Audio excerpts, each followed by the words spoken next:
del Día Internacional de la Filosofía, celebrado por la Asociación Filosófica de Puebla, aquí en la Casa de la Cultura Rusia, México.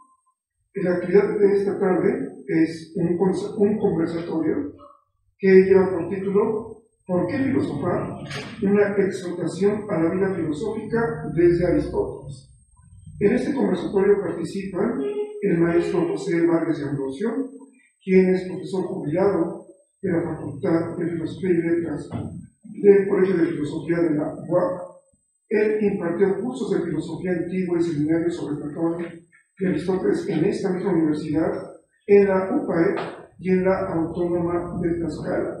También fue coordinador del Colegio de Filosofía y secretario administrativo de esta facultad. Formó parte del consejo editorial de la revista Lámpara de Diógenes del Colegio de Filosofía de la UAP. Se define a sí mismo como un enamorado de Platón y sus diálogos. Actualmente se encuentra colaborando aquí en la Casa de la Cultura Rusa y Ecos del Espejo, en nuestra querida Asociación Filosófica de Puebla. Se encuentra celebrando y festejando a Sofía en nuestra amada filosofía. También participa Luis Enrique Ramírez Padilla, quien es estudiante de la licenciatura en Filosofía de la Facultad de Filosofía y Letras de la UAP y actualmente elabora una tesis sobre envíos teóricos en Aristóteles. También nos acompaña el licenciado Héctor, quien es un miembro activo de nuestra asociación y él es quien va a dirigir este conversatorio. Le dejo la palabra. Muchas gracias y muy buenas tardes a todos. Bueno, como ya se ha mencionado, el título de este conversatorio es ¿Por qué filosofar? Una exhortación a la vida filosófica desde Aristóteles.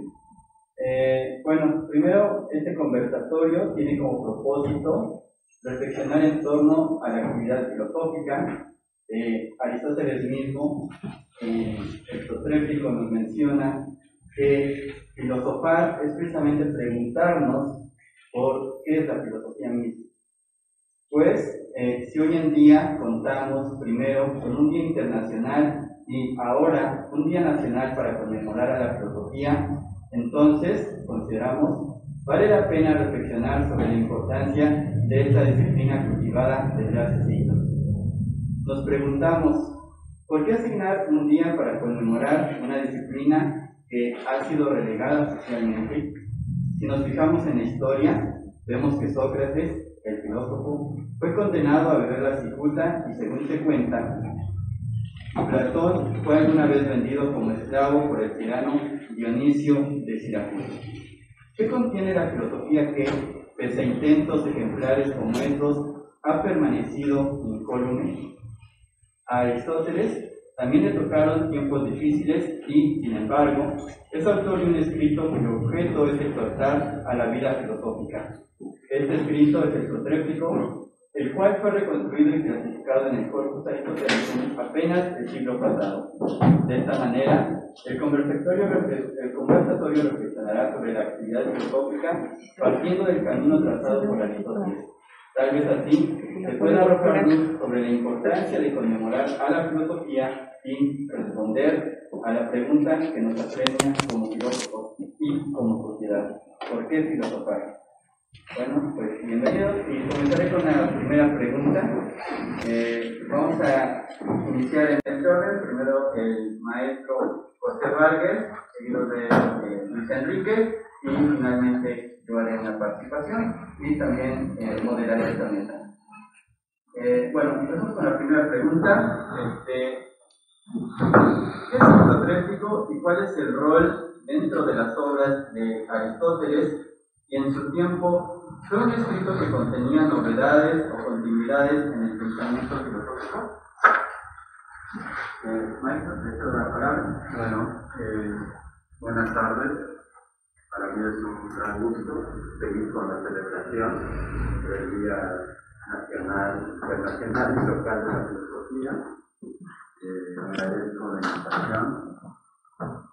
Alba, presidenta de Ecos del Espejo, a la Casa de la Cultura Rusia México, maestros, ¿no? Que en algún momento perteneció a la academia y luego decidió irse al liceo. Fue mi alumno. Entonces, en alguna ocasión yo dicté un seminario sobre Platón y había un seminario sobre Aristóteles. Entonces me lo encontré en los pasillos del colegio y le dije, oye, Héctor, te fuiste al liceo, ¿verdad? Me dijo, sí, profesor, de modo. Y qué bueno, porque al final, su tesis de licenciatura, por cierto, una tesis brillante, fue sobre Aristóteles. Ahí estudió en el liceo la física, ¿no? Y se siguió, ya nunca más lo pude ver. Pero bueno, yo creo que eso es muy importante y me siento muy contento. También Enrique fue mi alumno, ¿no? Que se declaró en una clase platónico, ¿no? Yo dije, no, que merece 10 Enrique, ¿no? Porque le dijo, yo sí soy platónico. Porque había una disputa en la clase, propiciada por el profesor, entre los platónicos y los no platónicos. Entonces él dijo, con mucha convicción, soy platónico. Yo le creí, entonces por eso lo supe bien, pero después me dijo que fue una quinta afirmación de objetivo. Él mismo podría decir esta anécdota.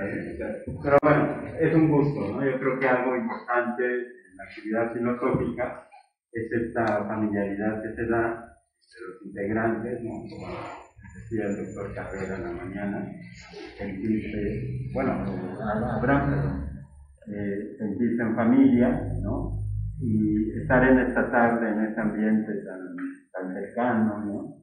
Tan íntimo, pues es algo que yo creo que la filosofía te da ese privilegio de poder estar tan cerca, de poder dialogar, y como si viviéramos en un momento, en esa época de la academia, después del liceo con Aristóteles, y ver cómo esa relación discipular entre Platón y Aristóteles, o entre Aristóteles como alumno y Platón como maestro, rindió muchos frutos, ¿no?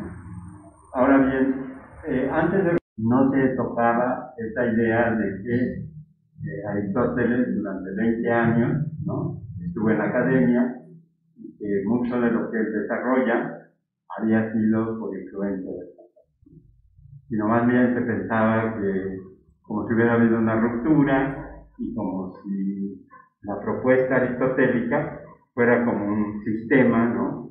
Monolítico casi, ¿no? Donde no había esa influencia de su maestro, ¿no? Entonces era así como, bueno, pues sí, Aristóteles, el gran filósofo, ¿no? Griego de claros y pensamientos, y además había desarrollado la lógica aristotélica, ¿no? Cosa que su maestro no desarrolla propiamente. Sin embargo, precisamente con un estudio que desarrolla Jagger, ¿no? En 1923, que es cuando aparece el libro de Jagger, él muestra una nueva forma de considerar la relación entre Platón y Aristóteles, ¿no? Y saca a la discusión la idea de que efectivamente el desarrollo del pensamiento aristotélico es evolutivo, ¿no? ¿Y qué quería decir Jagger con eso? Que también para muchos fue algo novedoso, pero además muy discutido, reconocer efectivamente la influencia, no solamente en esos 20 años, sino para el resto de la vida del propio Aristóteles, ¿no? Tal vez, exagerando un poco, podamos decir que Aristóteles, ¿no? Era platónico desde la cabeza hasta los pies, ¿no? Era un platónico, ¿no? Claro, eso no quiere decir, y eso es lo interesante en la relación discípulo-maestro, que Aristóteles repitiera a su maestro, ¿no? De ninguna manera.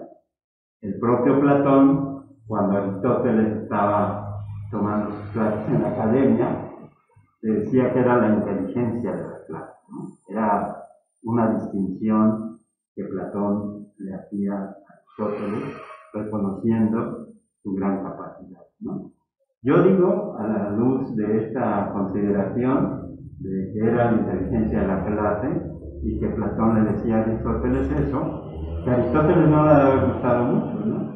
Porque muchas veces, en lugar de ayudar al estudiante, les hace que sus compañeros lo odien, ¿no? O sea, así como, ¿por qué a él le dicen la inteligencia de la clase, ¿no? Sin embargo, bueno, no pasa más, ¿no? O sea, solamente como parte de esa relación que Platón tiene, de esa distinción de Platón hacia su discípulo, le dice la inteligencia de la clase, ¿no? Y además era cierto, ¿verdad? En relación a los otros discípulos que tuvo Platón en ese tiempo, pues era muy aventajado Aristóteles, ¿no? Entonces, bueno, eso es como parte de esta consideración, y como bien decía Héctor, dentro del corpus de la obra de Aristóteles, ¿no? Fue precisamente hasta el siglo pasado donde se recupera lo que se conoce como el protréstico, ¿no? Es algo que andaba por allí, que alguien descubre, que se van uniendo los escritos y finalmente aparece, ¿no? Me permito leer una nota de este texto, que es un español que escribe sobre Aristóteles, ¿no? José Alsina, y que titula Aristóteles de la filosofía a la ciencia. Aristóteles, que Alsina presenta, el Aristóteles que Alsina presenta, incluye estos descubrimientos y afirma lo siguiente: el protréstico era una exhortación a la vida filosófica, tal como era entendida en la academia. Estaba dirigida a Temisón, príncipe de Chipre, y en él frente a las tendencias de la escuela de Sócrates. Defiende con ardor la tesis de que la vida contemplativa es la suprema forma de existencia, a pesar de que está dirigido contra la escuela isocrática, o quizá precisamente por ello, adopta la forma de exhortación. Eso es lo que significa protréstico. Al modo es de algunas exhortaciones socráticas dirigidas a grandes personajes de su época, como a Demónico, pero ya en algunos diálogos platónicos, como en el Eutidemo, hallamos claras exhortaciones protrépticas a abrazar la vida filosófica, ¿no? Entonces, en esta nota de Alsina podemos reconocer efectivamente cómo para la época había una disputa o una especie de dos escuelas, ¿no? Por un lado la academia y por otro lado la escuela socrática, y que de alguna manera Aristóteles pues defendió a su profesor, defendió a Platón. Eso quiere decir la buena relación que pudo haber existido entre Platón y Aristóteles, ¿no? Y aunque la dedica, como comentaba Héctor, ¿no?, a Temisón, el rey de Chipre, pues de acuerdo a los estudios historiográficos o propios de la historia de la cultura antigua, de la cultura griega, no aparece propiamente el nombre de Temisón, ¿no? Y se duda de su existencia, ¿no? Entonces, bueno, lo importante, ya para cerrar con esta primera intervención, lo importante es cómo se agrega, y es el comentario de Alsina, esta idea de que esa exhortación aristotélica de alguna manera la toma de las exhortaciones que Platón había venido a cambiar, ¿no? Como puede notarse con respecto precisamente a los diálogos, sobre todo de juventud, ¿no?, del propio Platón, y esta invitación precisamente a abrazar la filosofía, ¿no? Se habla mucho, y eso seguramente podría ser motivo de discusión, de que Aristóteles, ¿no?, cuando hace esta exhortación y esa idea de que abrazar la filosofía implica buscar la felicidad, ¿no?, y también esa distinción entre lo exterior y lo interior, entre la parte espiritual, o atender más a, digamos, al carácter de la vida contemplativa, ¿no?, es claramente platónica, ¿no? esa consideración, ¿no? Entonces, y es muy interesante, y eso es un poco también lo que Real en este libro va a desarrollar, que antes de escribir el Protréptico, escribió, o se reconocen otros dos escritos, ¿no? Grillo, que es una reflexión en cuanto a la retórica, y Eudemo, que tiene que ver precisamente con esta idea del alma, ¿no? Un poco estas consideraciones que Aristóteles va a desarrollar, y que es lo menos conocido de Aristóteles, ¿no? Por lo general, cuando se habla de Aristóteles, que tenemos la metafísica, tenemos la física, tenemos las éticas, ¿no? Las tres éticas, aunque se discute si la ética, la gran ética, eso no es de Aristóteles, pero las otras dos sí, ¿no? La ética eudemia y la ética, lo que sería precisamente donde concentra Aristóteles todo su pensamiento, la ética nicómaco, ¿no? Entonces, y bueno, los escritos en relación a la lógica, que Carlos sabe muy bien de eso, lo dejaremos para el comentario que pueda hacer, pero la política, la retórica, la poética, ¿no? O sea, a mí me asombra mucho cómo en esa época pudieron efectivamente desarrollar su pensamiento en una universalidad, ¿no? No por nada Aristóteles mantuvo la idea de que la filosofía para esa época es la madre de todas las ciencias, ¿no? Yo alguna vez en un curso que di sobre el asunto decía, lo que pasa es que Aristóteles abarcó todas las ciencias de su época, y no solamente las abarcó, sino que él mismo, ¿no?, generaba nuevos conocimientos, y era posible, ¿no?, para su época. Actualmente, como si fuéramos el Pípila, ¿no?, más de 25 siglos de historia de la filosofía, pues es muy difícil, ¿verdad? Pero cuando Aristóteles y Platón desarrollan su pensamiento, todo es nuevo, ¿no? Todo se va desarrollando, todo, aunque ya existieron los presocráticos, pero mucho de lo que se va a organizar en cuanto al pensamiento filosófico, Aristóteles y Platón y Aristóteles tuvieron ahí mucho que ver, ¿no? Entonces, bueno, eso es muy importante. Y volviendo ya para cerrar con los dos primeros, el Grillo y Eudemo, allí se reconoce como el ambiente intelectual de la época. Por un lado los sofistas, ¿no?, y por otro lado Isócrates y su escuela, y la escuela de la academia, ¿no? Isócrates se orientaba más a la retórica, a la formación de los políticos, y y Platón en la academia a la de los filósofos, ¿no? Y parece ser que a la luz de nuestro tiempo, que han pasado muchos siglos, ¿no?, parte de esa tradición se mantiene, ¿no? Que uno dice, bueno, pues tengo inquietudes, ¿no?, políticas, pues, o ciencias políticas, o derecho, ¿no?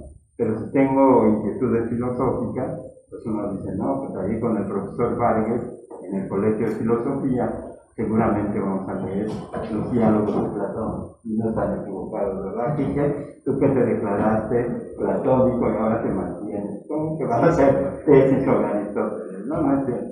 Pero bueno, es un poco, ¿no? Entonces, si nos planteamos la idea de lo que representa el Protréptico, lo único que tenemos que señalar es una exhortación, ¿no? ¿Exhortación a qué? ¿O invitación a qué?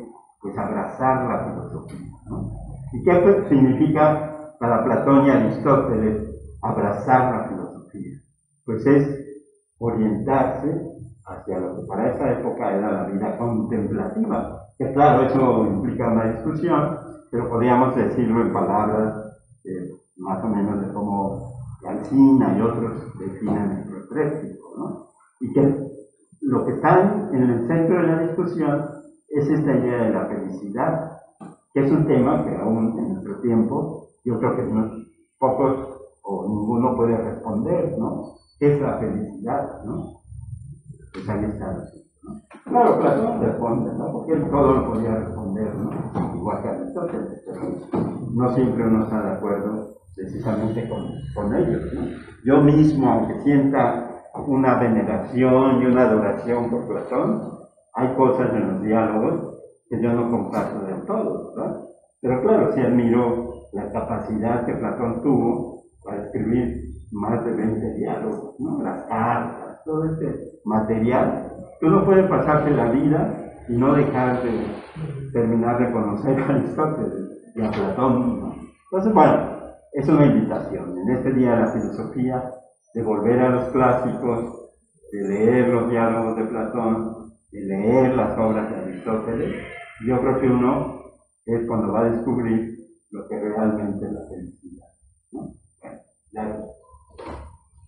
A ver, Damos la palabra a a Enrique. Bueno, ya el profesor había hablado sobre la maraña biológica que está detrás del protrépico, es muchísima.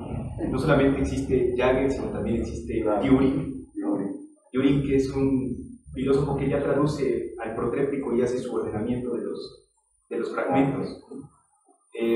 Bueno, yo quisiera notar una cosa que me parece cuasi romántica del protrépico. Es que nos lega a nosotros los estudiantes de filosofía desde el carácter fragmentario del protrépico. Es así como nosotros aprendemos filosofía. Tenemos notas, ¿no? Todo el tiempo hacemos notas, porque no podemos calcar el pensamiento, ¿no? Y es así como nos lega el protrépico, como unas notas de un estudiante que quiere aprender algo acerca del maestro, ¿no? Está muy presente, por ejemplo, un neoplatónico llamado Yámblico, ¿no? Ahí es donde sacan la gran parte de la filosofía protrépica, ¿no? Pero quisiera rescatar justamente el objetivo del protrépico. ¿Cuál es el objetivo del protrépico? Yo creo que el objetivo del protrépico, además de elogiar la filosofía como la actividad primera, por antonomasia, tiene que ver con la utilidad de la filosofía. Todo el tiempo nos dicen, oye, pues, esto es filosofía, lees a Platón y a Aristóteles, pero la filosofía tiene una utilidad. Ese es el prejuicio más grande, pues, que nos tiene sentados aquí, ¿no? Pero no solamente es ese prejuicio. Yo he platicado con muchos estudiantes de filosofía como yo, y justamente tenemos 4 prejuicios que están presentes en la filosofía, y es justamente el prejuicio de que la filosofía es una actividad de viejo, ¿no? Y es una actividad solitaria. somos jóvenes. Exacto. Que la filosofía es una actividad solitaria, ¿no? Porque el filósofo solamente se preocupa justamente del interior. Se preocupa por Dios, se preocupa por las matemáticas, sobre las ideas, todo ese tipo de cosas. El alma. Exactamente. Y la filosofía es una actividad elogiable. Realmente, desde Aristóteles se sabe que la filosofía no es una actividad elogiable y jamás lo va a ser. Cualquier filosofía que sea elogiable es sospechosa. Siempre va a ser así, ¿no? Y la segunda, y la última y la más importante, es que la filosofía es una actividad inútil, ¿no? Pero ¿dónde surgen estos prejuicios que llegan a través de los siglos hasta hoy, ¿no? Tú los has escuchado, el profesor los ha escuchado. ¿Dónde surgen estos prejuicios? Creo que surgen justamente de tomar a las anécdotas de los presocráticos como si fueran acontecimientos históricos, ¿no? Piénsese en Tales de Mileto, cuando se cae al pozo por estar contemplando las estrellas, ¿no? Y es muy curioso, porque ese tipo de anécdotas surgen justamente por la burla de Tracia, ¿no? De la esclava Tracia. Oye, Tales, te caíste porque no ves el mundo que está a tu alrededor, porque no te interesa, te vale madre, ¿no? Prácticamente. Pero sí te importan las estrellas, te importa Dios, te importa contemplar. Esa es la filosofía, la contemplación de las estrellas en un sentido presocrático, ¿no? Entonces, también tendríamos que hablar sobre los objetos de la filosofía, que también están enumerados en el protrépico. Son justamente la divinidad, ¿no? Es el número, es la divinidad, el número, la norma política, ¿no? O sea, y aquí paso a hablar sobre el protrépico, que me parece el objetivo más importante, que es la incidencia de la filosofía en la actividad política. y es algo que se ha perdido, ¿no? La filosofía, si tiene una utilidad, es justamente la norma abstracta, digamos así, ¿no? También el profesor Vargas ha tocado la relación que existe entre Platón y Aristóteles. En el Protréptico podemos ver un uso de la palabra frónesis, de la palabra prudencia, ¿no? La prudencia en Platón va a abarcar el ámbito deliberativo, es decir, el ámbito moral, pero también el ámbito especulativo, ¿no? En la Ética Nicomaquia, que es justamente el libro donde equipara a la vida contemplativa con la felicidad, que hoy es, o sea, yo cuando leí la Ética Nicomaquia dije, no puede ser posible, me estás troleando, Aristóteles. ¿Cómo puede ser posible que me estás hablando de las virtudes morales, del hombre bueno, del prudente, de la amistad, y después me estás hablando de que la felicidad se relaciona única y exclusivamente con la actividad contemplativa? ¿Qué te pasa, no? ¿Cómo se llama? O sea, no se entiende, pues. No se entiende, y quisiera hablar sobre eso. ¿Por qué no se entiende hoy día?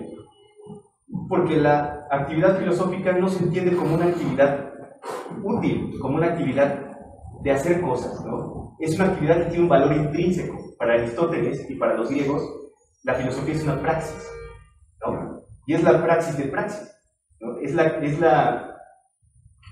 mejor actividad, digamos así. Es el ejercicio de la virtud perfecta.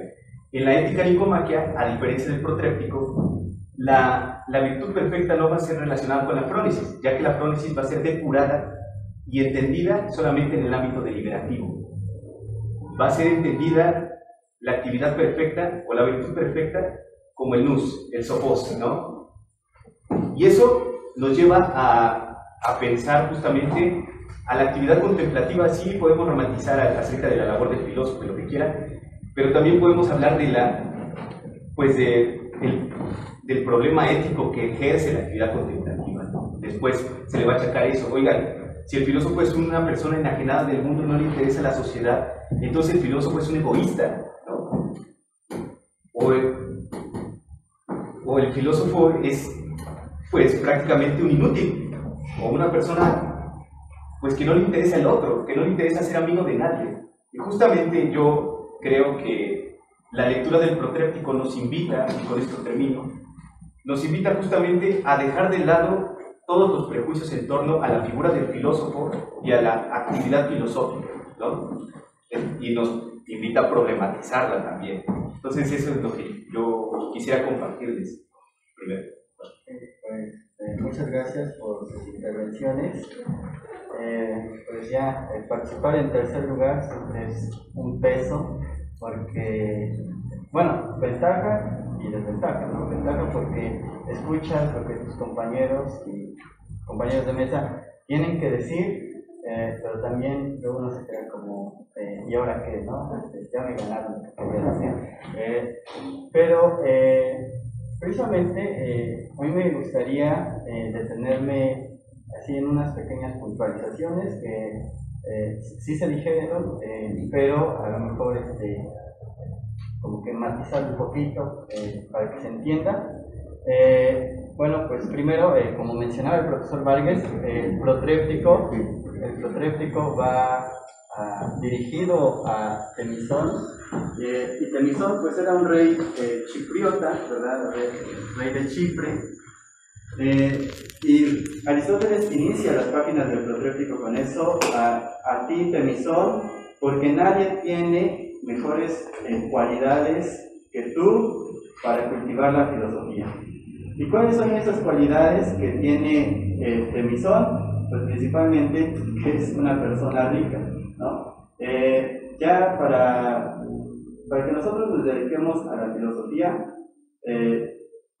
desde tiempos antiguos hasta ahora, siempre requerimos de una condición sin la cual no podemos filosofar, ¿verdad? Y esa es que nosotros tengamos aseguradas esas condiciones materiales.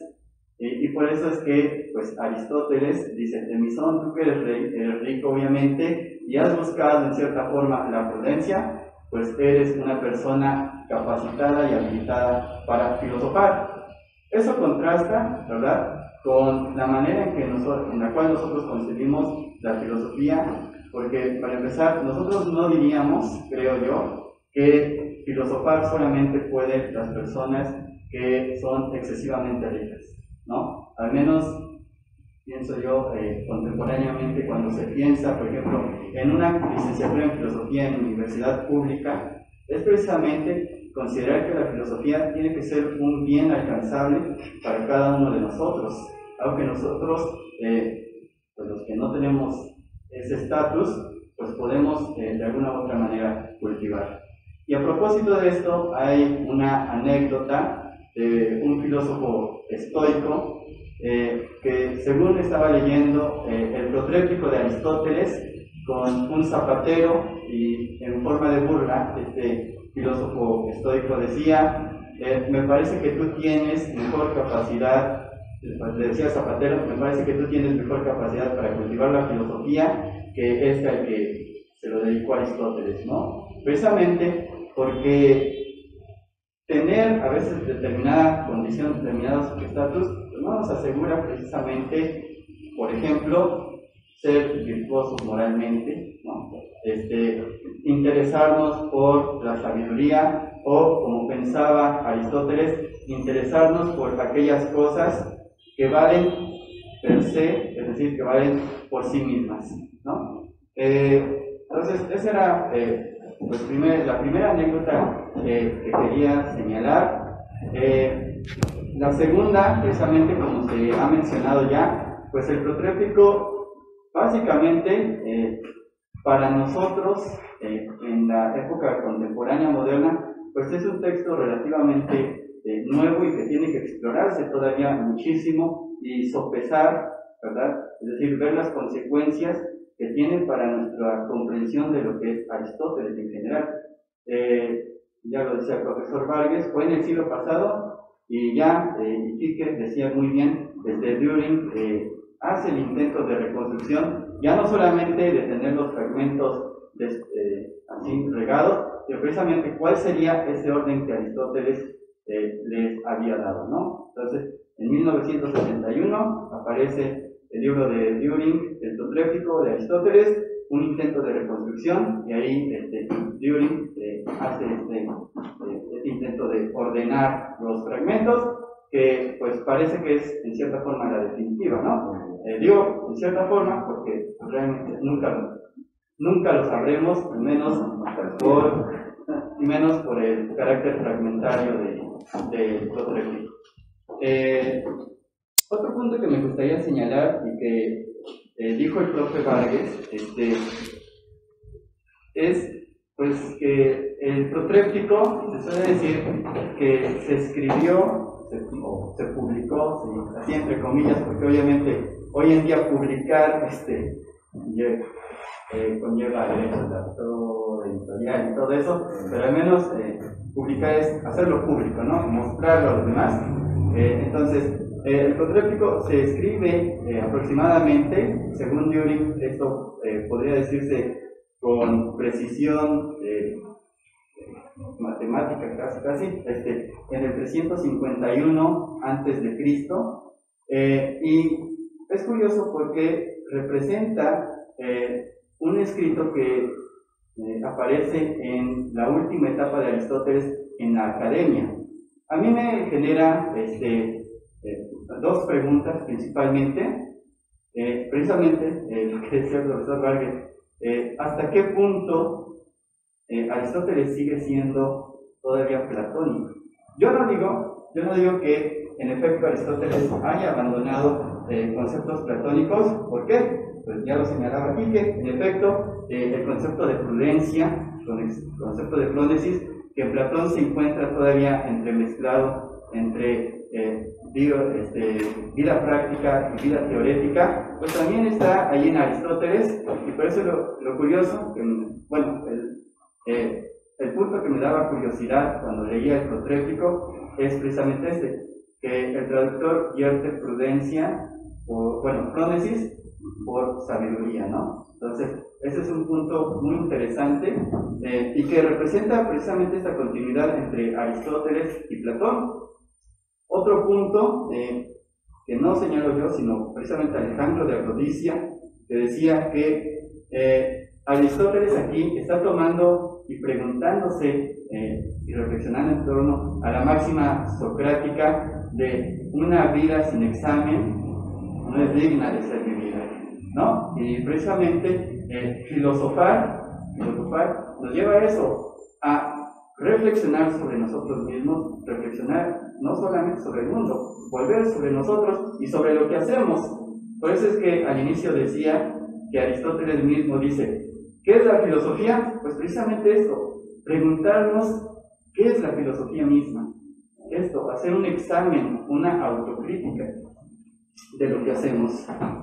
Y finalmente, ya esto sería un poco más el sentido técnico de lo que representa el protréptico y su relación con Platón, es que aquí Aristóteles parece apostar a que quien es filósofo conoce necesariamente el bien, y puesto que conoce necesariamente el bien, puede aportar algo a la vida política, ¿no? Que como dice Quique, tiene que ver con la incidencia del filósofo a la vida práctica. Y sobre Sócrates, quería decir algo, que lo voy a decir muy brevemente ya. Este texto de Aristóteles, y por lo cual también es importante la fecha, sale 2 años posterior a un escrito de Isócrates, que es la Antídosis o sobre el cambio de las fortunas. Dice que Isócrates fue llevado a juicio, ¿vale?, por ser una persona extremadamente rica, y en este texto que es el cambio de las fortunas, él hace un relato de lo que es su vida, pero lo interesante aquí es que para él se adjudica el nombre de filósofo, de aquel que cultiva la filosofía verdadera. ¿Y en qué consiste la filosofía verdadera para Isócrates? Dice, en hacer que nuestras opiniones sean aceptadas por los demás de la mejor manera, es decir, la utilidad pública. Esa es la filosofía para Isócrates. Entonces, ¿qué representa el protréptico? Una reivindicación del ideal, precisamente platónico, de cultivar no solamente la utilidad pública de la filosofía, sino precisamente saber que vale por sí mismo. Entonces, bueno, yo hasta ahí cerraría de momento mi intervención y pasaría a la siguiente pregunta. Y para mis demás compañeros de mesa, igual, si alguno de ustedes tuviera algo que decir respecto a lo que hemos dicho aquí, podría hacerlo, ¿no? Entonces, la siguiente pregunta tiene que ver ya con el contenido de lo que representa el protréptico, y es: ¿qué argumentos da Aristóteles para sostener que la filosofía debe ser cultivada? Bueno, antes de abordar el tema que plantea la pregunta, hay algo importante que señalar que tiene que ver con la tradición y la época, ¿no? Efectivamente había como una especie de lucha, ¿no?, de lo que serían los adversarios en esa época, que eran precisamente los sofistas, ¿no?, con respecto a los filósofos, ¿no?, o como el propio Platón declara en el libro 5 de la República, los llamados filodoxos, que eran los amantes de la opinión con respecto a los filósofos, ¿no?, que eran los amantes de la sabiduría. Ahora bien, es muy interesante de alguna forma porque pareciera que lo que se conoce como la Atenas, ¿no?, de esa época tenía que ver mucho con la idea del desarrollo de la democracia, ¿no?, y que el desarrollo de la democracia va a romper con algo que era muy bien visto en la época de los llamados aristócratas, ¿no?, el aristos, ¿no?, esta idea de que el gobierno sea el mejor en cuanto a conocimiento, pero también en cuanto a sus pretensiones respecto a la vida política, ¿sí? Y que dentro de lo que se conoce como el nacimiento o el surgimiento de la filosofía, estamos hablando del siglo VI, antes de nuestra era, se habla mucho de que quien podía dedicarse a la filosofía tenía que ser gente, no solamente que tuviera dinero, sino también tenía que ver con la sangre, ¿no? Es decir, que tuviera sus títulos nobiliarios, que venía de una familia, ¿no?, pudiente, pero además que fuera gobernante, ¿no? Y si revisamos a los filósofos de esa época, por ejemplo Heráclito, venía en Efeso. Heráclito pudo haber gobernado su ciudad, ¿no?, su Demos, pero él prefiere irse, ser un ermitaño, retirarse a la montaña. Incluso se habla de que Heráclito era de alguna manera una gente poco sociable, ¿no? Era un misántropo, ¿no?, que odia a la humanidad, ¿no?, y que por eso se le conoce como el oscuro. ¿Por qué? Porque sus escritos no iban dirigidos a la gente, porque además ni sabían leer, ¿no? Era muy poco lo que podían cultivarse, ¿no? Entonces, podemos ver eso, y lo mismo con Parménides, lo mismo con Demócrito. Claro, el que rompe un poquito ahí, poco, porque de todas maneras sí pertenecía a cierta clase, es Sócrates, ¿no? Sócrates, que bueno, muchos hablan de su condición económica que no era muy buena, pero que había servido a Atenas y recibía, ¿no?, su pejebono, ¿no? Bueno, no su pejebono, no su periclebono, ¿no? O sea, el Estado le tenía que dar para que mantuviera, y él no se preocupaba por acrecentar su fortuna. Vivía, salía, se iba con los jóvenes, ¿no? Se habla mucho del carácter de su esposa, ¿no? De Cántipa, y que lo maltrata, ¿no? Alguien decía, pues con un marido como Sócrates, ¿qué mujer no iba a ponerse así, ¿no? De que le reclamaba. 2 días te vas con tus amigos y te olvidas que tienes hijos, ¿no? Y sus amigos, con tal de que no lo regañaran, cuando regresaban, después de 2 días, pasaban al mercado y le decían, Sócrates, llévate algo para la familia, ¿no? Y él lo pensaba, ¿no? Y decía, no, pues sí, llévate aquí. Era una ciudad donde el mar estaba cerca, ¿no?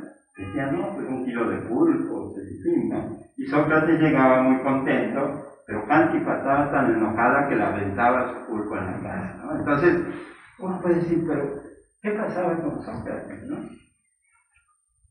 Y era muy curioso, porque se ve que Cántipa tenía su lado amable y bueno, porque cuando ya está a punto de tomarse la disputa a Sócrates, pues Cántipa anda ahí lloriqueando, muy triste, porque Sócrates se va a suicidar, ¿no? Como algunos dicen, es que ya Sócrates se va a suicidar, ¿no? Ya tenía 60 años, ya, ¿no? Y claro, unos dicen, no, el Estado, ¿no?, ahí se portó mal con Sócrates, lo condenó a beberse la disputa, ¿no? Pero bueno, eso es otro tema. Pero lo interesante, y ya ahorita paso a abordar la pregunta, es precisamente esta idea de que la filosofía no nació para muchos, ¿no? No se cultiva con esa visión populachera, ¿no?, de para todos, ¿no? No era como la sofística, ¿no?, que si allí tenías dinero, pues pagas, y eran muy efectivos los sofistas y te enseñaban, ¿no? Sino la filosofía tiene que ver con ese carácter, ¿no?, aristocrático, tiene que ver con esa idea de entregarse al saber, al cultivo de la sabiduría, con esa cuestión de la soledad, ¿no? Y un poco ese carácter huráneo, ¿no?, que se muestra con Heráclito, ¿no?, y que los filósofos pues no saben bailar, ¿no? Conmigo se equivocaron, porque yo sé bailar. Pero bueno, porque no les gusta la fiesta, ¿no? Yo digo, hay que trabajar, pero después el placer reclama, ¿no? Entonces hay que dejar un poco de fuerza para seguir la pachanga y bailar y demás, ¿no? Pero algunos no dicen, no, es que ya trabajé mucho, ya no se me apetece la fiesta, ¿no? En cambio, a mí no, yo siempre he encontrado en la parte que viene después del trabajo una motivación para terminar las cosas que a veces investigo, ¿no? Y la fiesta para mí es fundamental, ¿no? El baile, los brindis, ¿no? Un poco lo que decía en la mañana de que había en Filosofía y Letras, hubo un director que dijo, porque yo le comenté, ¿no? ¡Uy, qué bueno la presentación del libro, del congreso, ¿no? Y al final los brindis, ¿no? Y él dijo, sí, la Filosofía y Letras, los brindis llegaron para quedarse, ¿no? Entonces, bajo cualquier pretexto siempre, al final, había brindis, ¿no? Creo que fue de las propias facultades que tenían su dinerito, ¿no? Su propio presupuesto, que le destinaban para comprar para el año todas las botellas, las cajas de vino, en cada presentación y demás siempre había vino, ¿no? Entonces, podría no haber, o había poca gente en las mesas, ¿no? Pero que tal a la hora del brindis, de pronto se llenaba el patio, ¿no? Y llegaban de Letras, de Historia, ¿no? Los cuates, ¿no? Entonces se llenaba el patio y uno dice, si las mesas estuvieron vacías, bueno, pero ¿qué tal a la hora del brindis, no? Entonces, bueno, y esa es una parte muy interesante, porque además podías hacer relaciones públicas, ¿no? Que venían profesores de otras universidades, platicabas, ¿no? Hasta te invitaban a que fueras a sus universidades, dieras un curso, o en fin, ¿no? Se hacía una vida siendo una vida teorética, ¿no? O una vida contemplativa, pero que rinde frutos, ¿no? Entonces, eso es muy interesante. El hecho de pensar que si bien la filosofía, en tanto disciplina muy estricta, ¿no? Porque exige mucho de quien se dedica a ella, ¿sí? Pero también permite vivir, ¿no? Y que de alguna manera, bajo esa advertencia socrática de que una vida sin examen, sin reflexión, no vale la pena ser vivida, ¿no? Entonces, bueno, hay mucha riqueza, digamos, en todos los sentidos, precisamente en el cultivo de la filosofía, ¿no? Y yo creo que la exhortación, en este caso el protréptico, pues cultiva y invita a abrazar la filosofía en esas dos facetas, ¿no? La parte tal vez más seria, que tiene que ver con lo teórico, con la vida contemplativa, y la parte más amable, que tiene que ver con la vida práctica, y con todo aquello que implica este ejercicio del filosofismo. De hablar del placer en el buen sentido, ¿no? De hablar de la belleza, como que era Platón, que una vez que uno descubre la belleza, pues se da cuenta de lo que representa la riqueza del mundo. Entonces, yo me caí en ese sentido. Y podría repetir la pregunta, lo he olvidado, ¿no? Disculpa. ¿Qué argumentos da Aristóteles para sostener que la filosofía debe ser cultivada? Ah, bueno. Sí, hay muchos, ¿no? Nada más leo este pedacito del libro de Alsina. Dice, el protréptico no abordaba en su contenido un tema único, siendo una defensa de la filosofía platónica. Es natural creer que eran múltiples los temas planteados, y en efecto podemos señalar algunos a partir de los fragmentos. Defensa de la vida contemplativa, bios teologos, que debe buscarse por su valor intrínseco y que es la suprema forma de vida del hombre. En la metafísica hallaremos una defensa parecida. 2. La frónesis es el bien supremo. Frónesis es en esta etapa de la evolución del pensamiento aristotélico la capacidad del hombre para acceder a la contemplación de las ideas.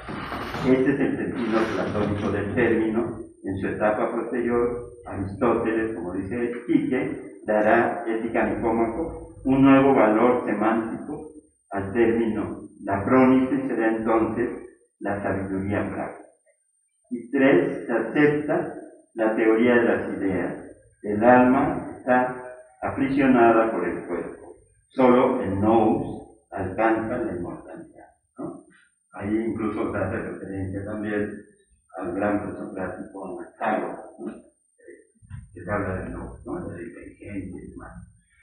Esos son temas, ¿no? Son temas que de diferente manera tal vez, o con enfoques distintos, no dejan de tener todavía o ser parte de la reflexión filosófica, ¿no? De alguna manera, generaciones van, generaciones vienen, son temas que nos preocupan y que nos ocupan, ¿no? Algunas veces compartidos, ¿no? Y otras veces no tanto, ¿no? Por ejemplo, el alma, en Aristóteles, ¿no? Cuando escribe de ánima, muchos lo analizan a partir de la biología, que también Aristóteles, para muchos es el padre de la biología, ¿no? A los que les gusta asignar paternidades. Ah, sí, Aristóteles, por su herencia de su padre médico, pues a Aristóteles le gusta la ciencia de la naturaleza, y entonces desarrolla estudios sobre los animales, sobre las plantas, ¿no? Y da elementos para el desarrollo de la ciencia, en este caso de lo que va a ser posteriormente la ciencia de la biología. Entonces, podemos ver que completo es el pensamiento de Aristóteles, ¿no? Y aparte, con un estilo ya que se perfila para lo que va a ser la tradición de escribir filosofía, ¿no? Porque se dice, bueno, si fue un discípulo muy avanzado de Platón, ¿por qué Aristóteles no escribió diálogos, ¿no? Algunos llegan a decir, sí lo intentó, pero no le salían como a Platón, ¿no? Entonces, pero qué bueno que no le salían como a Platón, porque eso lo obligó a presentar sus escritos más o menos como actualmente se van desarrollando, o los tratados, o todo como Aristóteles, su lógica, ¿no? Los silogismos, en fin, todo lo que Aristóteles pudo haber desarrollado, ¿no? La famosa Peria Menellas, ¿no? Todo este trabajo que Aristóteles desarrolla, una prosa muy clara, pero no menos difícil, ¿no? ¿Por qué? Porque luego él mismo hace que uno pueda ir recorriendo toda su obra, ¿no? Porque de pronto dice, pero aquí nada más lo menciono y nos remite de la metafísica a la ética, y luego de la ética que nos lleva hacia la física, o nos lleva a la política, nos lleva a la retórica, en fin, ¿no? Entonces, como yo le digo a mis alumnos, ¿no? Yo he trabajado a Aristóteles, no tanto como a Platón, pero luego lo que les decía es que Aristóteles, los primeros párrafos de la metafísica, ¿no? Son tremendamente apasionantes, ¿no?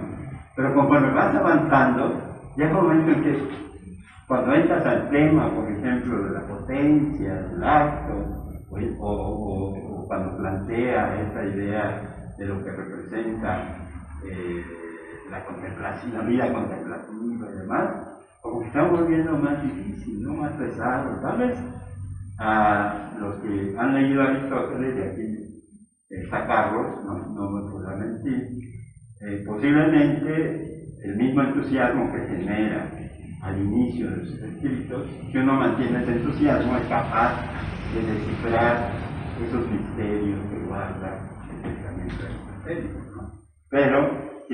Pero de alguna manera eso no deja de representar dentro de la perspectiva del pensamiento aristotélico esa influencia que Platón va marcando a lo largo de su vida, ¿no? No solamente al inicio, sino para muchos, y yo comparto un poco esa idea, permanece la huella de Platón hasta el final de su vida, ¿no? Y eso yo creo que muestra la grandeza del pensamiento platónico, ¿no?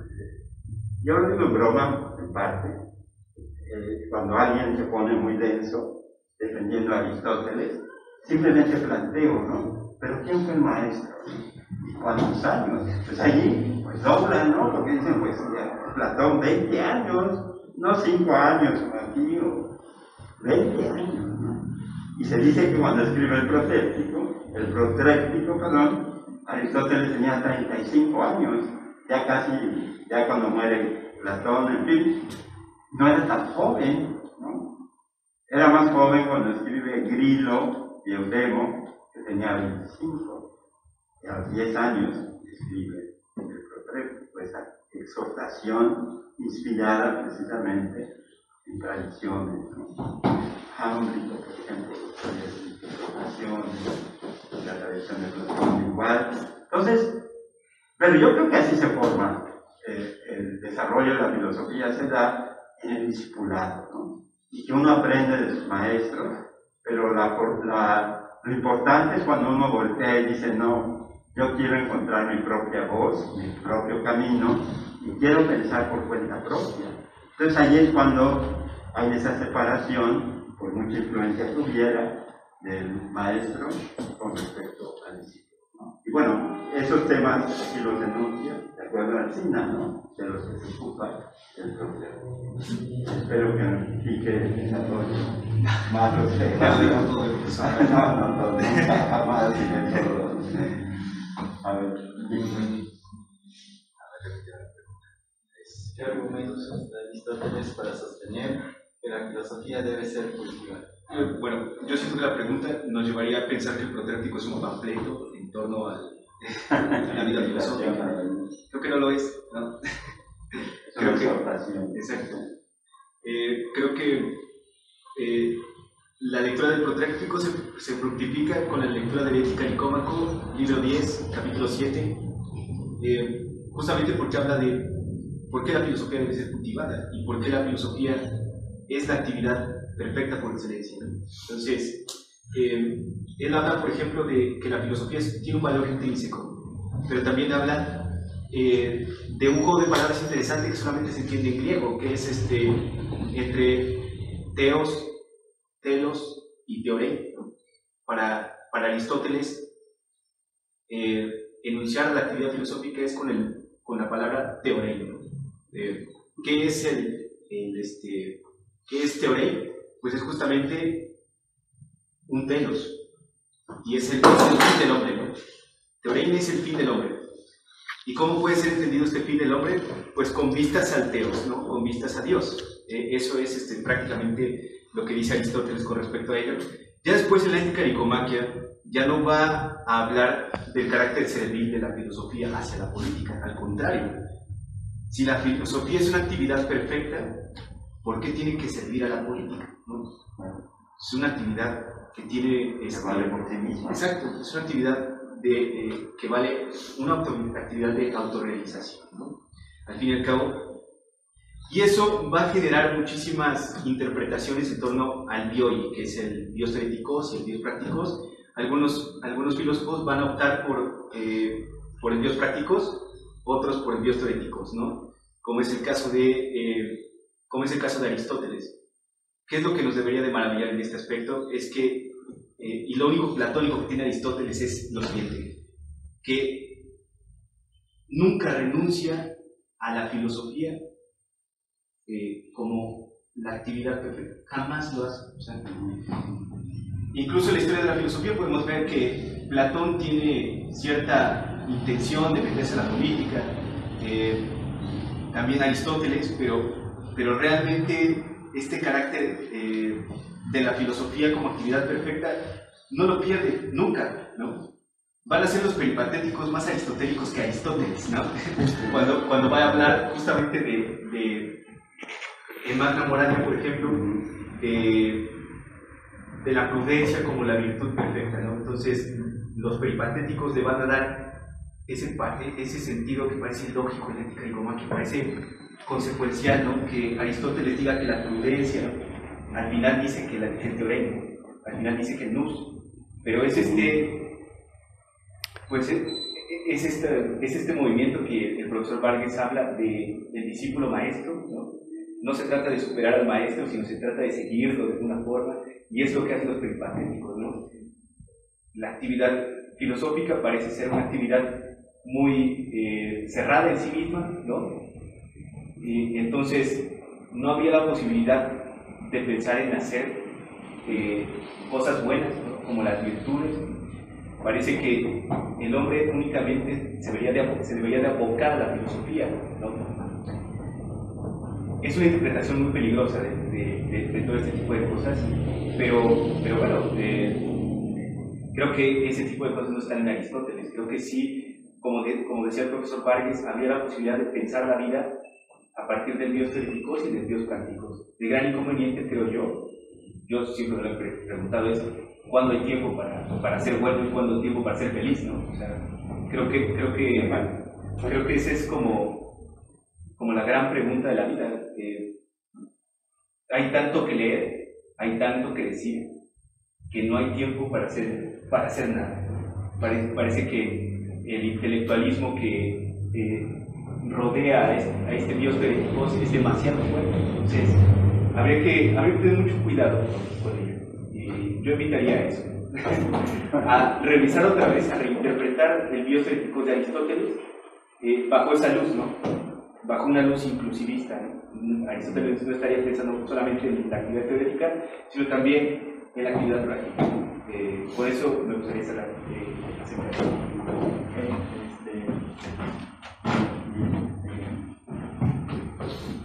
Ser moderador y participante es difícil.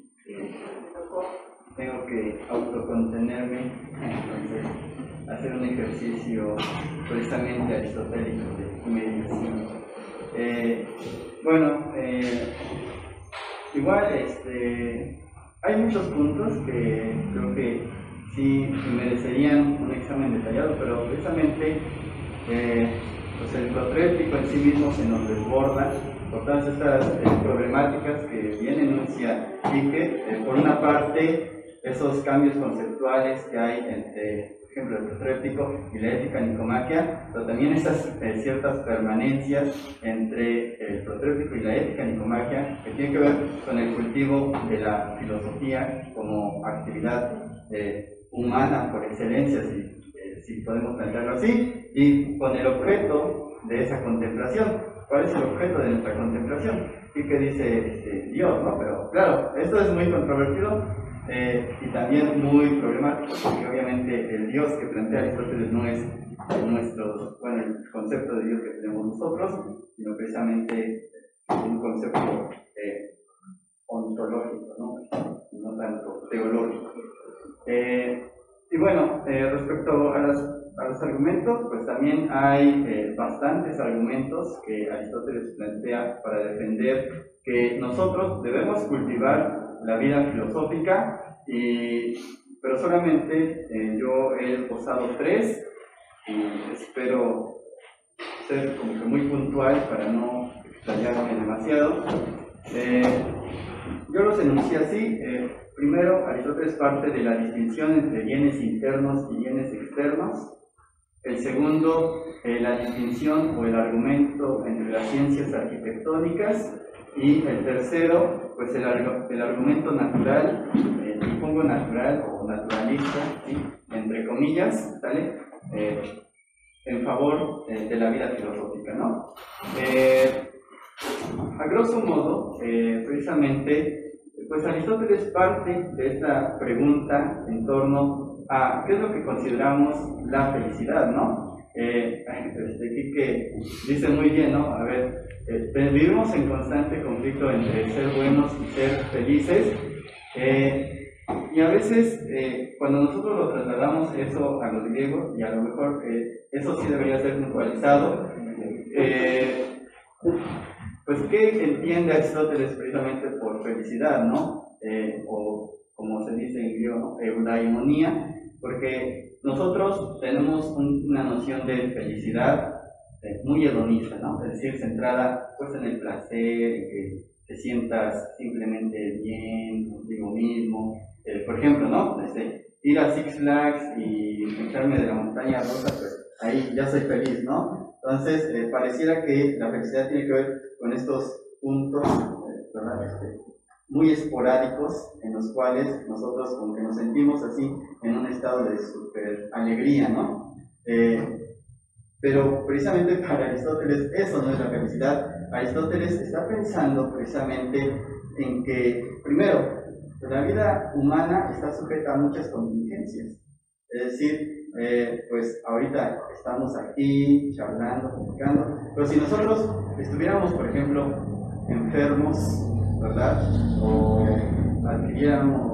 cayéramos en un infortunio, no sé, saliéramos en nuestra casa y tuviéramos que vivir en un barril como Diógenes, pues precisamente, pues ahí se muestra la fragilidad de determinados bienes, ¿no? Y precisamente Aristóteles piensa que no podemos centrar la felicidad en cada uno de estos bienes, si se quiere así, contingentes y que pueden sernos arrebatados en cualquier momento. Y es por eso que él está pensando a la filosofía, dice aquí que como una praxis, en efecto, pero tiene que ver como una actividad constante y que depende exclusivamente de nosotros. Entonces, aquí pues juega un rol importante esta distinción entre bienes externos y bienes internos, es decir, bienes del alma, aquello que me atañe a mí como individuo. Entonces, ese es el primer punto. Ya en la ética nicomaquia, pues obviamente Aristóteles se explaya más, porque aquí está precisamente así, súper empaquetado y súper compacto lo que nos tiene que decir Aristóteles, pero precisamente este tipo de actividad constante solo se da a través de las virtudes o de las excelencias, porque no necesariamente son morales las virtudes, y una de ellas pues es la sofía, ¿no? Por ello es que Aristóteles nos dice, entre estos bienes del alma, que son internos, pues está el cultivo de las virtudes. Y si hemos de ser felices, pues tenemos que ser felices cultivando aquella virtud que es excelente, ¿sí? La más excelente de todas. Todas las virtudes tienen su excelencia. Ser justo tiene su excelencia. Ser valeroso tiene su excelencia. Pero, ¿cuál es la virtud excelente, sí, por antonomasia? Pues Aristóteles nos dirá que es la sofía, ¿no? Entonces, precisamente, ese es el primer argumento, ¿no? Centrarnos en los bienes internos, aquellos que dependen de nosotros, y en el más excelente, ¿sí? Que sería la sabiduría. Segundo argumento, pues las ciencias arquitectónicas.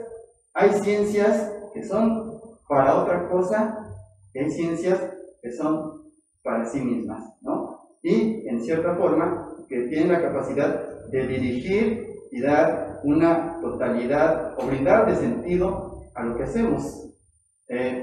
Por ejemplo, una técnica como la construcción de un ladrillo, nosotros diríamos que nadie construye un ladrillo por sí mismo, o nadie construye, o nadie hace el cemento por sí mismo. El cemento, el ladrillo, siempre es pensado en función de otra cosa. Pues ¿qué? Pues que en algún momento se va a utilizar para construir una casa, para construir una barra. Entonces, Aristóteles se da cuenta de eso y precisamente nos dice, así como en nuestros bienes, ¿verdad? Así bienes en sentido económico, así bienes materiales, por ejemplo, así como en nuestros bienes nosotros tenemos unos que son en función de otra cosa, por ejemplo, un bloque, un ladrillo, cemento, pues también hay bienes que nosotros queremos por ellos mismos. Por ejemplo, cuando yo digo, me voy a echar de la resbaladilla, ¿no?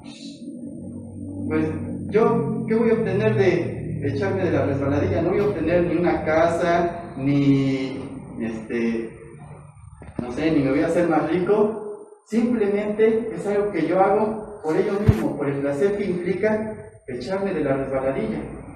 Lo mismo sucede con con los bienes que nosotros, a los que nosotros tendemos o que tenemos en nuestra vida cotidiana. Hay unos que serán por sí mismos y hay otros que dependen de otra cosa. En ese sentido, los que son por sí mismos son superiores a los que dependen de otra cosa. ¿Por qué? Porque están en función de ellos.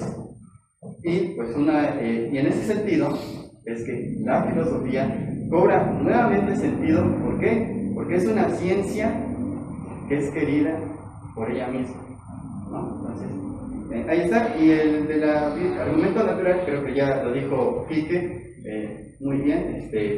Pues nosotros por naturaleza somos seres racionales, entonces deberíamos tender a cultivar aquellas actividades que pues, nos hacen racionales. Pues yo creo que nos hemos extendido así como que demasiado, y me gustaría a lo mejor ya no tanto pasar a la última pregunta, sino la última pregunta era ¿qué significa vivir filosóficamente hoy en día? Pero creo que en cierta forma también es muy, aparte que es muy complicada, creo que valdría la pena ceder la palabra también por si alguno de ustedes tiene algún comentario o también si alguien tiene algo muy breve. participación. ¿Sí? ¿Me permiten? Claro. Algo muy breve en relación a, por ejemplo, este estudio introductorio de Giovanni Reale, que insiste en lo que representa el protréctico y dice que, por ejemplo, esta idea de lo que representa negar la filosofía, a su vez, el hecho de decir no implica filosofar, ¿no? Un poco la idea de que yo creo que mejor lo leo para que me quede mejor, ¿no? La filosofía es necesaria como lo prueba el hecho de que hasta el que la niega se ve obligado a filosofar. En efecto, negar la filosofía significa hacer filosofía, ya que cualquier razonamiento que pretenda demostrar la imposibilidad de la filosofía no puede menos que tener carácter filosófico, ¿no? Un poco eso, en una charla entendí esa idea de que el decir no de alguna manera nos lleva a tener que argumentar por qué decimos no, un poco con ese razonamiento que se expresa en relación a si niego la filosofía, tendré que dar argumentos que permitan esa negación, pero el solo hecho de dar los argumentos ya es una forma de filosofar, ¿no? Entonces, yo creo que ahí está esa capacidad fantástica, ¿no? Profunda del pensamiento aristotélico, y más en esta etapa, a los 35 años, ¿no? En relación a exhortar y abrazar la filosofía. Es algo que por sí misma, por su naturaleza, nos invita precisamente al saber. Y por ejemplo, entre otras cosas, Giovanni Reale señala que otra ventaja de la filosofía es que no necesita de un espacio específico, ¿no? De un laboratorio o de instrumentos especiales, ¿no? No se piensen ustedes en la química, que necesita laboratorio, física, sino dice, es una ventaja, ¿no? Que en cualquier lugar, ¿no? Podemos filosofar, ¿no? Eso me recuerda a Sócrates, cuando en el banquete, ese diálogo del banquete, que va Sócrates caminando hacia la fiesta, ¿no? A celebrar, y de pronto no llega, ¿no? Y todo el mundo preocupado, ¿y por qué Aristóteles no llega? Y alguien llega y dice, es que allí estaba, en el camino, ¿no? Y estaba totalmente concentrado, ¿no? Porque justo en ese momento el daimon, ¿no? Le empezó a hablar a Sócrates, y Sócrates no podía moverse, ¿no? Fue hasta que después de un rato, que terminó, ya se fue. Y eso pudo haber tardado un día el daimon ahí, y Sócrates parado, ¿no? Cosas que se dicen, ¿no? Pero realmente es muy interesante, ¿no? Decir, para filosofar, para poder desarrollar el pensamiento filosófico, no necesitas, bueno, ahora sí, de estos espacios, ¿no? No es lo mismo dar una clase en la casa que ir al salón de clases, ¿no? Pues como decía un amigo, si antes yo decía, no, pues voy a la facultad, y estoy ahí con mis alumnos y vengo a mi casa, ¿no? Y allí es mi espacio, ¿no? La intimidad, en fin. Y ahora resulta que estoy en mi casa, doy mi clase, termino mi clase y sigo en mi casa, ¿no? O sea, no me voy porque no hay esa posibilidad, ¿no? Entonces, y ahí va uno valorando, efectivamente, esta idea de que los espacios escolares tienen su razón de ser.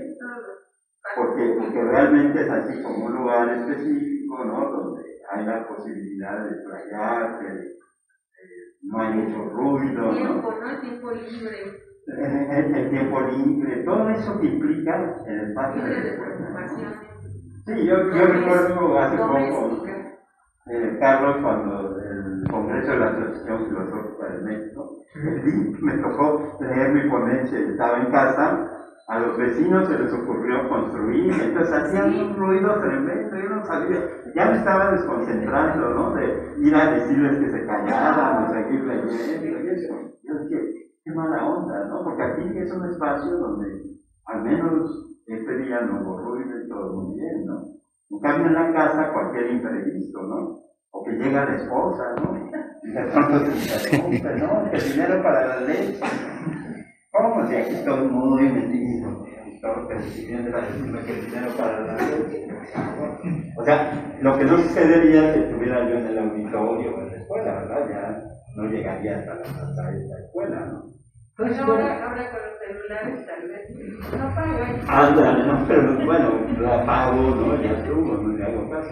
Pero bueno, yo me refiero a esto que dice Aristóteles, ¿no?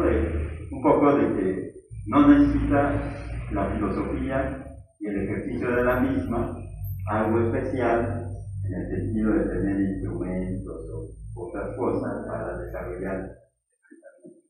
Claro, ahora sí los libros y todo, ¿no? Pero bueno, vamos.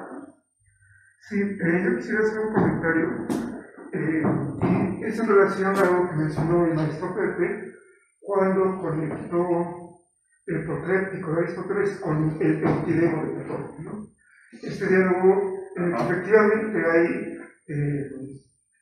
discursos que invitan a llevar una vida filosófica, discursos exhortativos, pero que también hay discursos disuasivos.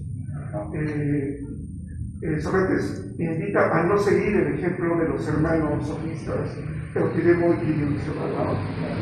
Y me parece muy interesante esta relación porque conectaría el protéptico de Aristóteles con una tradición de este tipo de discursos, tanto exhortativos como disuasivos.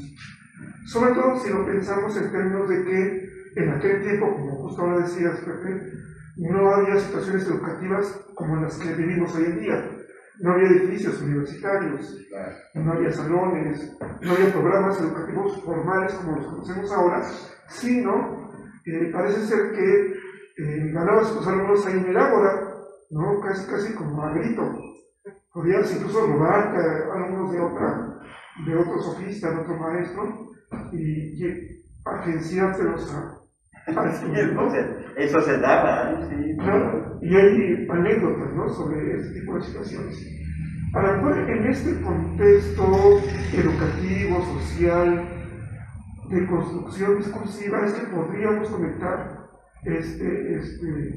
esta obra fragmentaria, que así fue como nos llegó, y que es así como podemos interpretar en el contexto, no solo de la obra histórica, sino del desarrollo de su propio pensamiento. Y comento todo esto porque me parece un excelente tema para celebrar el Día Internacional de la Filosofía. Qué mejor celebración que invitarnos, incluso a nosotros mismos, a acercarnos a estudiar filosofía. No digo yo una vida filosófica porque creo que es mucho, pero sí por lo menos a el estudio entusiasta de la filosofía, ¿no? Por eso, Héctor, Enrique, Pepe, los felicito, ¿no? Porque es un tema muy adecuado que queda como anillo al dedo en esta mesa, ¿no? Felicidades. Gracias. No sé si alguien del público, quisiera hacer algún comentario, una pregunta. ¿No? Yo nada. Aquí, maestro. Sí, yo primero que nada, maestro Pepe, te felicito porque hace 34, 35 años me acuerdo que al entrar al salón con el maestro Correas, que en paz descanse, y que nos daba historia de la filosofía antigua, el seminario de filosofía antigua, yo creo que el maestro ya tenía todo planeado para que tú siguieras con la clase y nos empezaras a hablar sobre la filosofía griega, en especial con los presocráticos. Entonces, ahí yo, esas fueron mis primeras clases y pues es simple y sencillamente el gusto por el gusto mismo que nos apasiona la filosofía, ¿no? Entonces, en ese sentido, yo sí te felicito porque me doy cuenta que a tu lado están tus dos discípulos, ¿verdad? Uno a lo mejor no siguió tu línea, y hasta veo como que veo que está celoso, pero bueno, también es respetable. Y yo te felicito, pero sí al compañero Enrique. Sí. Enrique, te quisiera hacer una pregunta. Claro. Tú hablaste de los prejuicios, Sí. para que la gente no le guste la filosofía. Y recuerdo uno dijiste que eso es para algo que están viejos, los que están viejos, ¿no? Ajá. Híjole, Sí, claro. los que están viejos, ¿no? Sin ofender a los- Ajá. Y hay otro que recuerdo que dijiste sobre la inutilidad, ¿no? Dice, la filosofía no tiene utilidad, ¿no? Claro. Pero ahí creo que podemos agregar otro prejuicio que a lo mejor no lo mencionaste. Yo sí me doy cuenta que muchas de las gentes, por ejemplo aquí en México, y que a lo mejor no tiene una formación en las humanidades, o a lo mejor pues no le gustó, porque a lo mejor su maestro no le supo explicar o no le facilitó el pensamiento filosófico, pues también se tiene la idea de que la filosofía, aparte de que es para los viejos y de que es inútil, también, según estas personas, sirve para hacer el mal, ¿no? O sea, el mal en el sentido de que como que no les gusta, sobre todo a aquellas personas que son de una tendencia religiosa, cuestionar sus ideas con base a la razón. Entonces, yo te quisiera preguntar, ¿no este prejuicio también entraría de esos 4 que tú nombraste y sería algo, o sea, ¿cómo lo harías tú, según, cuál sería tu pensamiento para superar este punto de vista, esta creencia de que es algo malo? Incluso yo me atrevería a decir lo que decía el maestro Galarza, que cuando tuvo en sus manos el libro de Bertrand Russell, de ¿Por qué no soy cristiano?, y que fue al baño y que regresó y que su libro ya estaba maltratado, es precisamente por eso, o sea, de que aquellas personas con tendencias religiosas creen que la filosofía es algo malo. A mí me dijo un día alguna alumna que me quería dar risa, pero me contuve. Es que lo que usted nos está enseñando, profe, es algo del diablo. Entonces, yo no sé, ese prejuicio, yo creo que va a seguir vigente, pero sí, es un obstáculo para que los jóvenes como ustedes, pues les guste la filosofía. Y yo sí me da, bastante alegría ver aquí a ustedes dos siendo tan jóvenes y que les guste, les apasione, ¿no? Porque dicen, yo menciono tal autor, yo menciono tal actor, yo menciono tal concepto, tal categoría, y dice uno, caray, qué bueno que la compañera me invitó, ¿no? Pero ¿cuál sería tu punto de vista acerca de ese tipo de prejuicio? Claro. Está muy complicado porque justamente hoy no entendemos como la actividad contemplativa, no equiparamos la actividad contemplativa con la filosofía. Regularmente la equiparamos con un ejercicio budista de estar quieto, de ser ermitaño. Justamente la contemplativa en los latinos se va a referir y va a recuperar lo que Aristóteles va a pensar sobre la contemplativa, que es la filosofía entendida como una mirada hacia las estrellas, hacia lo divino, ¿no? Si podríamos adjudicar una actividad a Dios, no podría ser la valentía, no necesita ganar guerras, no podría ser la justicia, tampoco podría ser comer, sería la actividad contemplativa, ¿no? O sea, es aquello que me hace Dios prácticamente, es lo que dice Aristóteles en el Protrépico, es el ejercicio de la actividad divina, que es el luz, me hace semejante a lo divino. Por eso la diferencia entre lo divino, por eso esta actividad no se relaciona con los animales ni con los viciosos, ¿no? Y justamente la filosofía va a adquirir un carácter religioso, al contrario de lo que se menciona, de que la filosofía tiene que ver con el diablo, ¿no? Con la perversidad. Sí tiene que ver, ¿por qué no? O sea, tiene que ver con estas dos partes, ¿no? Creo yo. Incluso me atrevería a decir que tiene que ver con estas dos partes, pero tampoco a ninguna. ¿Por qué? ¿Por qué no decimos, por ejemplo, a un artista, ¿no? Al artista que se diga, oye, ¿tu actividad es buena o tu actividad es mala? Creo que las actividades propias de cada disciplina no le adjudicamos una característica moral. Cuando lo hacemos, pues estamos enunciando pues, tonterías, creo yo, ¿no? O el futbolista, por ejemplo, oye, ¿tu actividad es buena o es mala? No tiene ningún tipo de incidencia en la sociedad. Creo que este tipo de actividad, como la actividad filosófica, no es ni moral, no es buena, ni es una actividad mala, ¿no? Yo diría que el prejuicio es más prejuicio de las abuelitas y de los guadalupanos, ¿no? Yo creo que Acerca de la fecha.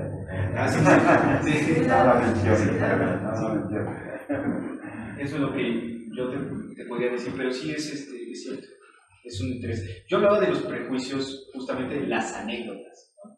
Esos prejuicios que invaden el profesor Vargas, pues es el que nos enseña ese tipo de cosas.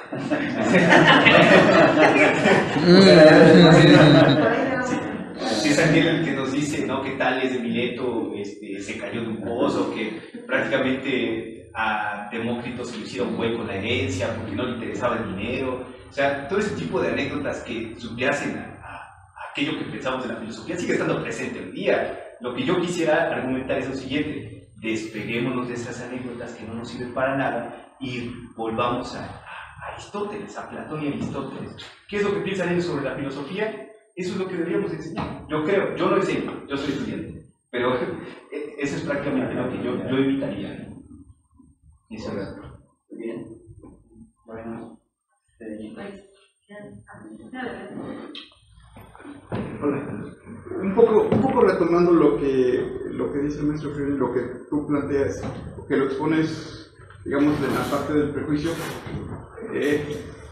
Pues yo me quedé pensando, digo, a lo mejor no está muy claro y distinto, pero por ejemplo en la biografía esta que hace Ray Monk sobre Wittgenstein, ¿no?, donde va platicando toda su vida, ¿no? Digo, pareciera un poco como lo que la lectura que han hecho muy crítica de los prejuicios, pero de nuevo, ¿no?, viene esta historia de que Wittgenstein, ¿no?, digamos, heredero de una familia vienesa, ¿no?, que con mucho dinero, ¿no?, sus papás vienen de la industria metalúrgica, etcétera, etcétera, ¿no? Y de repente aparecen aparece también una relatoría, ¿no?, de cómo, por ejemplo, Wittgenstein renuncia a su herencia, ¿no? Y entonces, pues dicen, bueno, pues yo podría ser un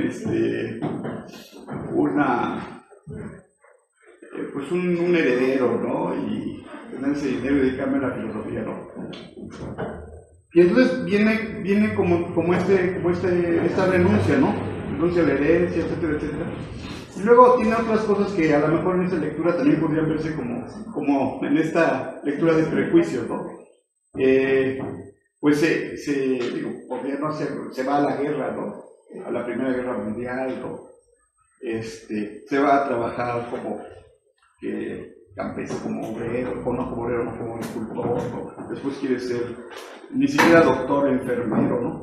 Bueno, el punto es que yo quisiera preguntarte si pudiéramos leer estos prejuicios de decir, bueno, lo hicieron pato con la herencia, ¿no? No es una actitud también crítica, ¿no?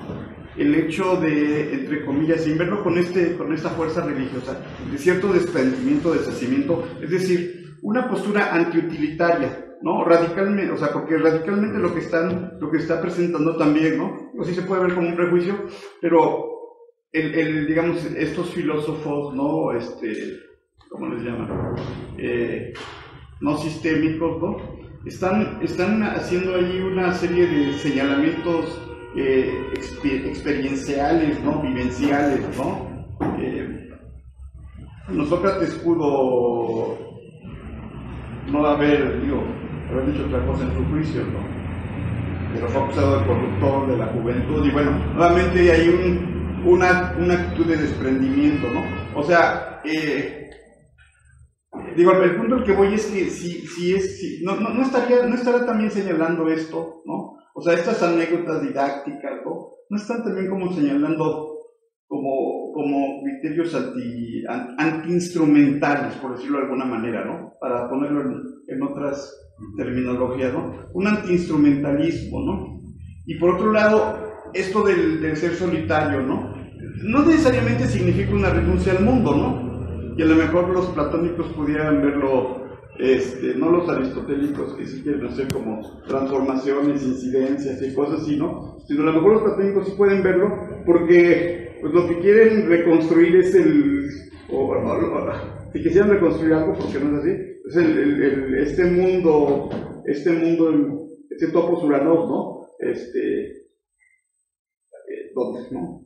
Entonces mi pregunta es, no sería también, ¿no? Estas como renuncias, ¿no?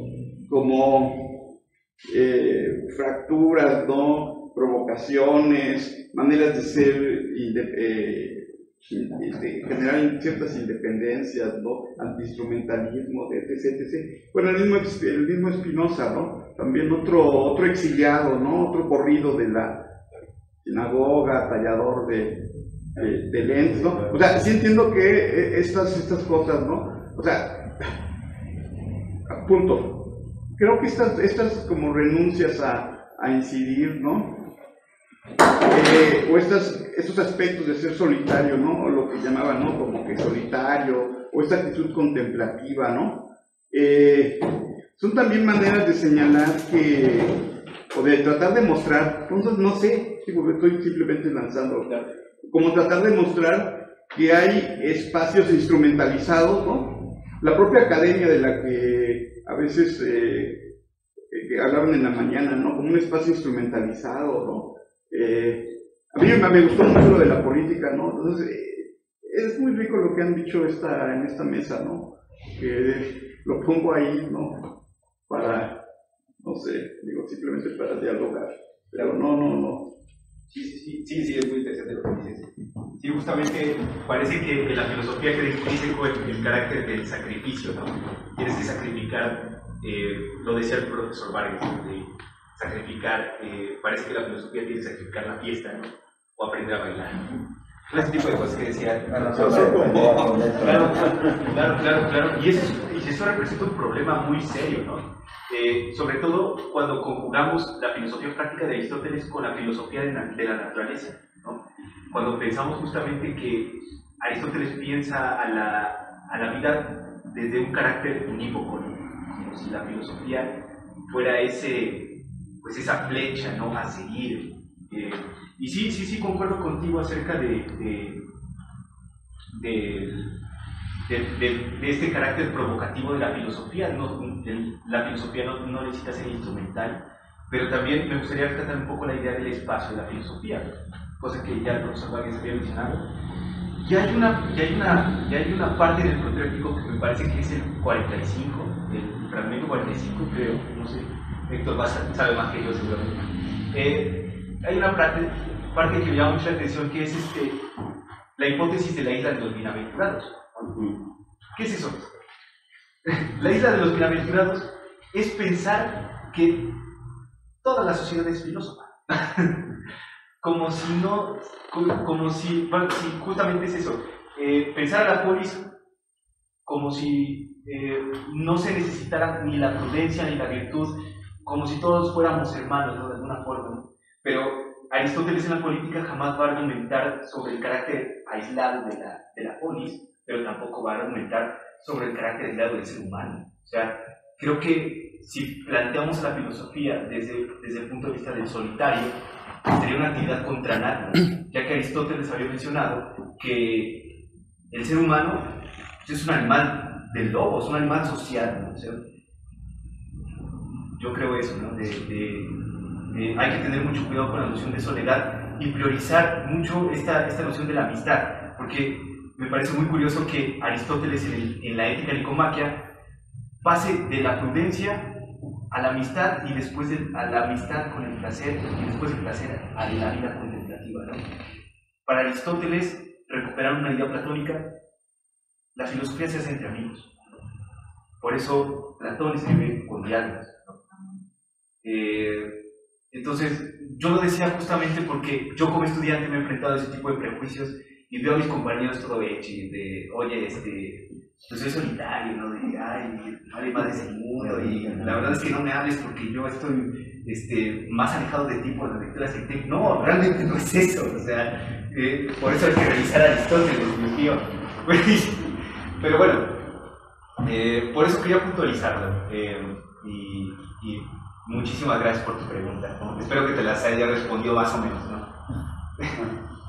Bueno, cedo la palabra al doctor Carlos. Pues muchas gracias, Héctor, Enrique, público que nos acompaña vía remota por internet. Agradecemos mucho que nos acompañen a celebrar la filosofía en este día. Por hoy cerramos las actividades con este último conversatorio. Los invitamos a que mañana también nos acompañen a las 5 de la tarde. Tenemos otro conversatorio sobre Wittgenstein.